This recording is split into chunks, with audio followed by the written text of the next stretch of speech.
And welcome back to White Mountains today. As promised, we have Michelle Cruz from the Mount Washington Observatory. Good morning, Michelle. How are you? Good morning. I'm well, thank you. I'm sure you're exhausted, though. You guys are like going crazy over there. You have new things launching, and you've had good success, but a little bit more is needed. So let's talk about Extreme Mount Washington. Absolutely. And I have to say it's probably more of a high than the exhausting part won't happen until probably another year down the line. I know, this is all just in preparation for the new things to begin. So let's talk about this brand new video that you guys had created. Let's talk about the process and actually what the video is sort of telling us about. Yeah, we have so we have two museums, one here in North Conway, which is our Weather Discovery Center, and then we have our Summit Museum, which of course is only open to the public in the summer. And the Summit Museum has been in place for 40 years.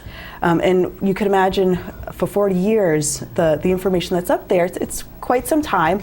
It's an amazing source of information and educational resources. So it's a great piece to have for our visitors, for our programs, because in the short amount of time in the summer, or we'll say from mid-May to mid-October, when that museum is open, it is actually the most visited museum in the state of New Hampshire. Oh my goodness. Yeah, so we're seeing over 100,000 people come through there. You have a potential to reach a huge number. We do, we do.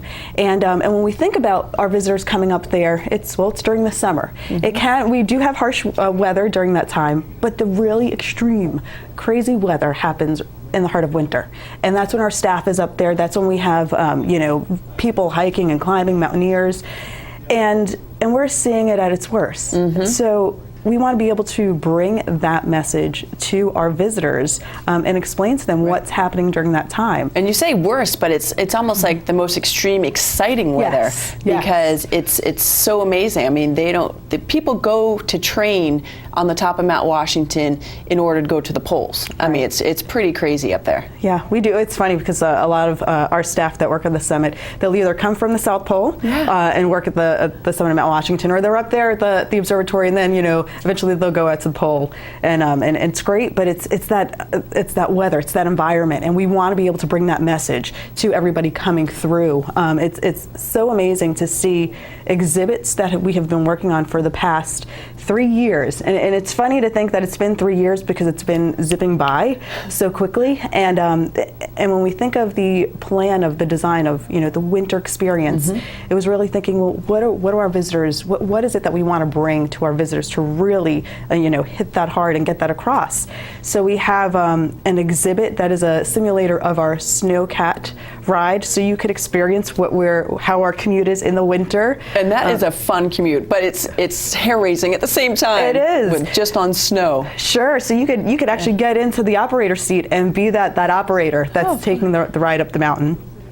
We also have an exhibit that'll talk about rime ice, something that is just beautiful to see on Mount Washington in the winter.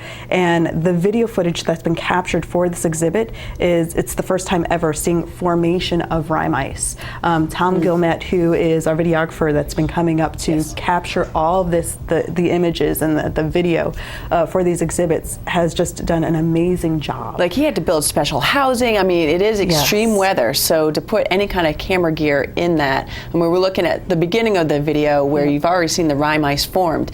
But the process of the formation, it goes into the wind, which people are like, what? It actually grows into the wind, and it's beautiful. It's beautiful. It is. It's gorgeous, and his images, they're stunning. The video is amazing. I mean, it's funny because, I say this on the video that we have here for the museum, but when we first saw this image, or I should say the video of the rime ice, Scott and I, our executive director, we were thrilled because it was the first time we've ever seen that happen. And videographers and photographers have gone up there over and over to try to capture this, and it's amazing. And that's the one thing that we realized in the design of these exhibits, that to get the message across of what winter's like, we need images, we need video clips, everything that's happening in the winter. So there is a lot of AV heavy, images and video that's going to help get this message across. Well, good. Let's talk about the message. And so you're expanding, obviously, because the space there, you need more room, which takes money. And you guys have been doing a big push to get yourselves there, and you're almost there. Sure. And I have to say, it's not so much expanding as it is reconstructing. Okay. So we definitely are moving things around. If you've been up there before, there's only limited space in the building, so. And that was one of the challenges, working with limited space. We work with Auto Road and Cobb Railway. Thanks to them, the visitors that are coming up through the attractions, they're able to come into our museum for free at no cost. Wonderful. So we're working with them to get the visitors up there. But we're seeing losing the track because I'm thinking of everything else. But you're working with them, the museum, creating that new space for the visitors. Exactly. So thinking about the visitors that have a short period of time, they get an hour on the summit. There's so much to do. So one of the things we worked with the designers is to work on that time that they have in the museum. Enhance it. Excellent. Exactly. So let's talk about, you guys still have a little ways to go for fundraising. Yes. And so you guys are sort of opening it up. Yes, we have our goal is to get to 825, so 825,000. We've gotten to 719, and now we're kicking off our campaign, and we just need to get 105 more. So it's within sight. Right it's within reach. Yes. And so how do people get in touch? How do they donate? Because you can't donate. You just go to the website, correct? Absolutely. We have a website that is extreme.mountwashington.org. Okay. And they can go right on there. They can learn more about what we're doing. They could see the video that we have, and they can learn more about the exhibits that are up there, and they can find out how to donate right there. They can visit our website, give us a call. Any way you can, right? Absolutely. Come on by the Weather Discovery Center. Right. Any way they want to be able to donate. Okay, good. And the funds that you will go specifically towards the museum. Now, the Seek the Peak event, does that also go towards the museum, or is that separate? That's operations. So that's really going into, and then that's the thing about Mount Washington Observatory. There's so much that we're doing, and so much when we think about our mission and weather observation, research, and education. So we're constantly looking for ways of raising money for everything that we do. So Seek the Peak is our annual fundraiser, our biggest event of the year, where over time, so it started in 2001, so over time we've been able to raise about $1 million to help put towards the organization.